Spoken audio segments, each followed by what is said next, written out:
going to use several easy techniques to achieve this beautiful painting. Keep watching to see how.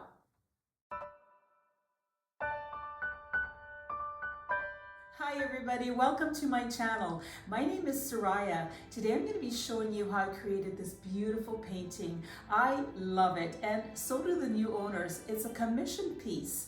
And I've got commentary throughout the video to show you exactly what I did. So keep watching. So today I'm going to be painting on a 20-inch by 60-inch canvas, which is 50 centimeters by 152 centimeters. The colors I'm using for the sky is Pebeo Studio Payne's Gray, Artist Loft Titanium White, Amsterdam's Sky Blue Light, Amsterdam's Grayish Blue Light, grayish blue, just grayish blue. So wish me luck. Let's see what happens. So if you've been watching my channel, you know that I love to paint my skies with a sponge, and all it is a easy kitchen sponge that you would find at your dollar store. Nothing special. You can kind of see the scrub on the back there, but I like the size for it, for my hand, and because it is a rectangle, I do move it around a lot so that you know, there's no hard edges when I'm trying to create clouds. Like anything, if you have too much paint on the sponge, you can have the problem of having the colors get muddied. So have a few of these on hand so you can switch them out anytime that you feel that that is happening. I sing next. Now you say you're sorry for being so untrue. Come on and cry me a river, cry me a river, 'cause I cried a river over you. That was an excerpt from a song called Cry Me a River, written by Arthur Hamilton.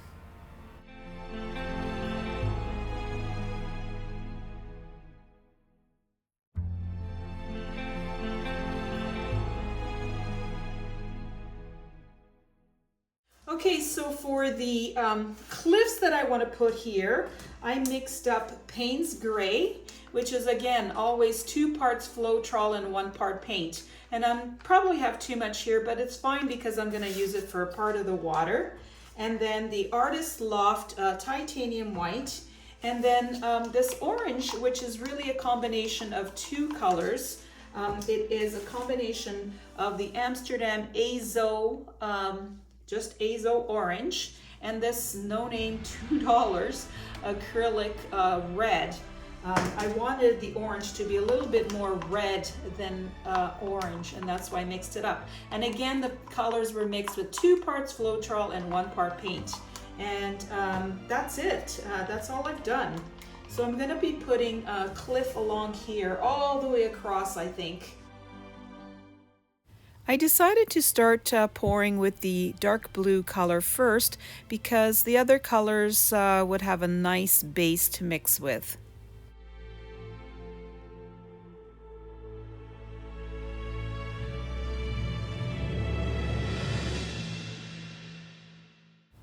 Sometimes when I swipe, I do clean the paper in between each swipe, but this time I really wanted to have a good mix of colors, so I didn't.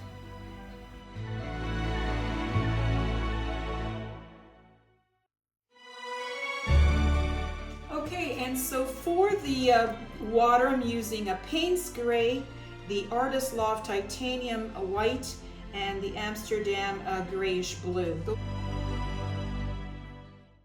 When I'm pouring for the water, I do keep in mind that I want it to look a certain way, and I always try and work towards that vision.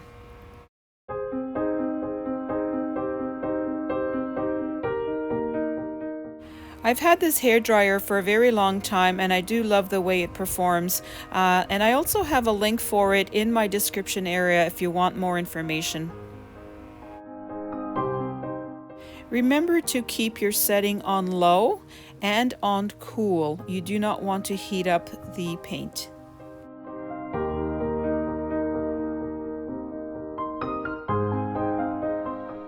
As I'm blowing, I do try and keep a couple things in mind. The first is the vision that I have in my head. I try to work towards that vision. And the second is keeping in mind a focal point. And that is important for a painting.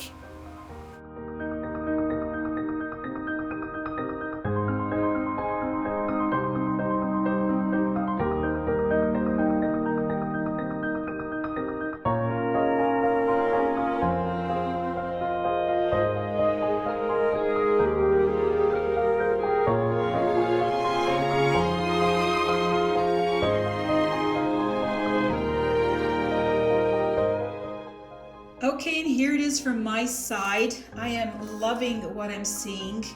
So many details, and it is abstracted kind of cliffs, but look at the details in there. Ooh, it is beautiful. Love these swirls, and the colors are beautiful too. I think once it dries and I have a chance to really look at it, stand back and look, I will see what I have to embellish, but look, it just looks like there's water going in and splashing up, and look at that. I do love it a lot. I think it is very, very beautiful. There's so many gorgeous details here. Look at that. Ooh, so delicious.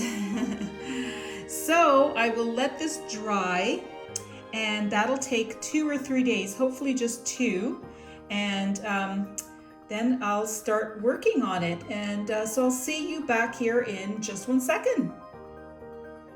And here are the dry results of this beautiful painting. I absolutely love it. Look at the detail here. Now I do have to embellish it a little bit more. But I don't think I have to do too much to it. It is so beautiful. The water is just amazing. And the depth from those cliffs is beautiful as well. Look at that. I love it so much already. And I'm going to be starting to work on it right away. So keep watching. Here you can see me painting at my normal speed, and it does take quite a bit of time, and so that is why I speed things up. It would just take way too long for you to see the whole process. The embellishments on this painting took quite a few days to complete, but it was all worth it in the end. As I embellish, I try to work with what's already there and try to add more detail and make it even better.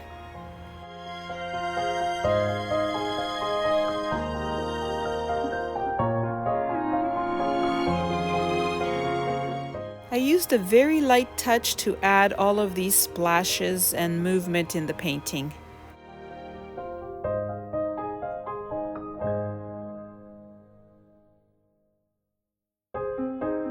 The looser and more relaxed you are while you're painting, the better and more natural these waves look.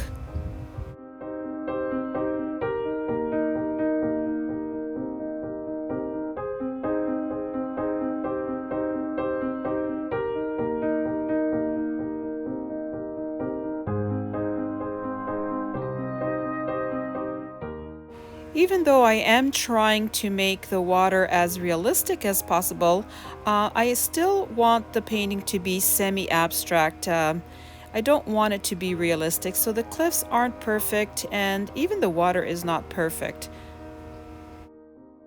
It is supposed to be a representational type of painting.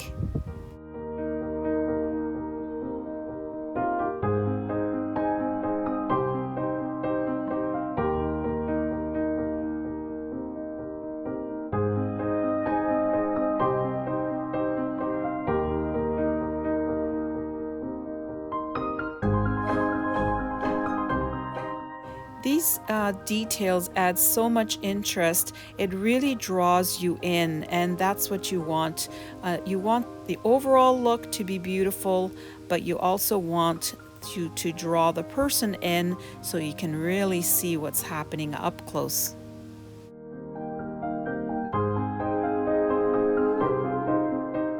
If you're an artist watching and you're wanting to try this technique, it will be up to you to determine where you embellish and how much detail you want in your painting. If we had two identical fluid pours, I think the embellishments would be totally different. My vision would be different than your vision, and I think that's what art is all about. It's the artist's vision, and I think that's pretty cool.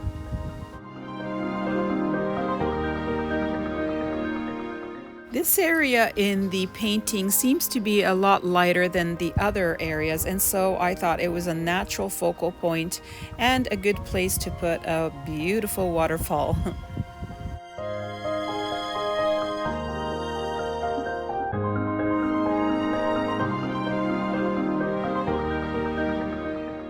And just because you already have a waterfall doesn't mean that you can't add another one. And I decided this was a great area to do that.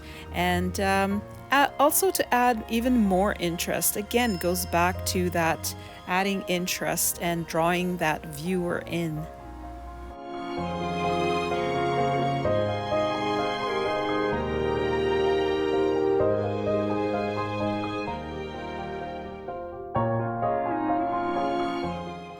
If you're new to my channel, please subscribe.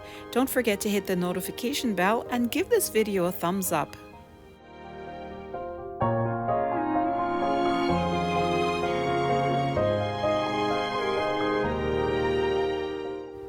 I'm showing you my matte medium I will be using to add more color, and what it does is makes the paint transparent, so you can add paint color on top of color that's already there, and it creates this beautiful new color and more depth, and you'll see what I mean as you keep watching.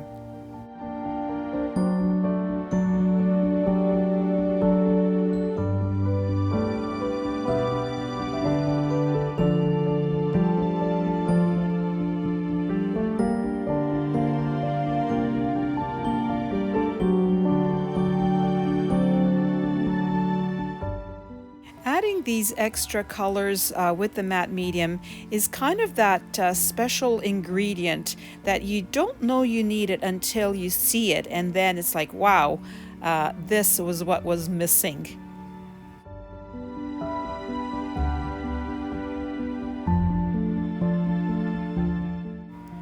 I like to add a darker color to the corners because subconsciously it draws the viewer's eye into the body of the painting.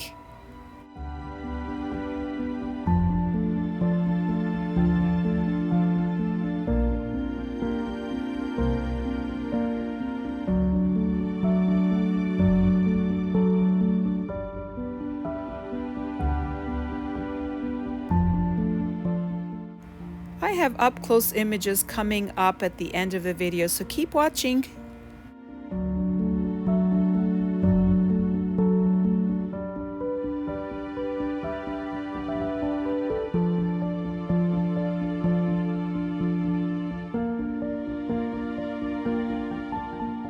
Coming up, I show you all the colors that I used with my matte medium.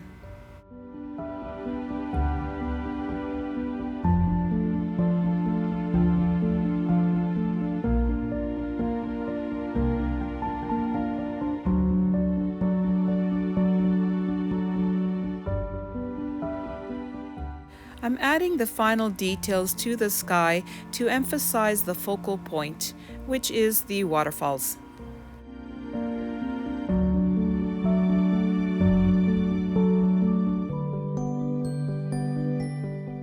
I'm making sure that the clouds kind of point to the waterfalls to again emphasize the focal point. With the matte medium, I used Artist Loft Titanium White, Liquitex Cadmium Yellow, and Amsterdam's Permanent Purple. And here it is outside, and I love the way it turned out. I think it's one of my all-time favorites. It is so beautiful. Look at the detail here.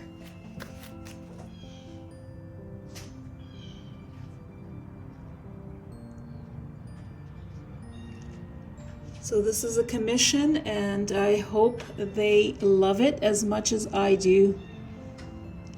Love the detail in the water. The addition of that purple really made a lot of difference.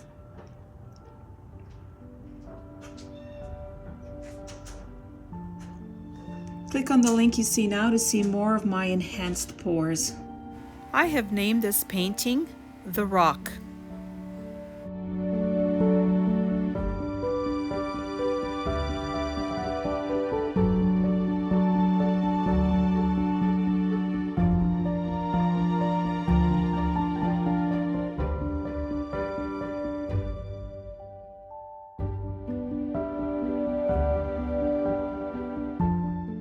Check out my Facebook group called SorayaSilvestriArtist, Amazing Abstracts, Semi-Abstracts, and Pours. The link is in the description area below.